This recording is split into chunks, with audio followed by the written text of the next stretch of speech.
గతంలో కేసీఆర్ ఏ తప్పులు చేశారో సీఎం రేవంత్ రెడ్డి అవే తప్పులు చేస్తున్నారని బీజేపీ ఎంపీ రఘునందన్ రావు ఆరోపించారు.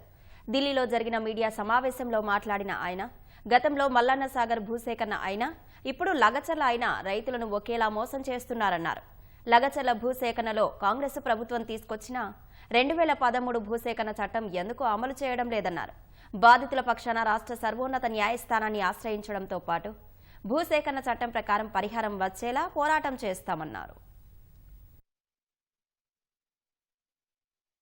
లగచర్ల రైతన్నల మీద చేసినటువంటి దాడి కూడా అప్పటి టీఆర్ఎస్ ప్రభుత్వానికి ఏం భిన్నంగా ఉందో రాష్ట్ర ముఖ్యమంత్రి చెప్పాలి. మల్లన్న సాగర్ కోసం టీఆర్ఎస్ గొడవ చేసినప్పుడు 2013 భూసేకరణ చట్టం అమలు చేయాలని అడిగిన రేవంత్ రెడ్డి గారు ఇప్పుడు మళ్లీ లగచర్లలో భూమి తీసుకుంటున్నప్పుడు ఎందుకు ఆ చట్టాన్ని అమలు చేయలేకపోతా ఉన్నారని చెప్పాలి. లగచర్లలో అది పారిశ్రామిక కారిడార్ అని ఒకసారి, ఇంకొకసారి ఫార్మా కారిడార్ అని ఒకసారి, అసలు ఏం పెట్టాలి ఏం చేయాలనో తెలియదు. గుడ్డెద్దు చేన్ల పడితే ఎట్లుందో రేవంత్ రెడ్డి గారి పాలన అట్లుంది. ప్రతి చిన్న పనికి ఢిల్లీ 12 నెలలలో 1 నెల ఆయన ఢిల్లీకి తిరిగేదానికే సరిపోయింది. కాంగ్రెస్ టీఆర్ఎస్ రెండు కూడా ఒకే తాను ముక్కలు. అధికారంలో ఉంటే ఇంకొకరు ప్రతిపక్షంలో ఉండి సేమ్ అటిట్యూడ్ తోటి నాటకాలు చేస్తా ఉన్నారు.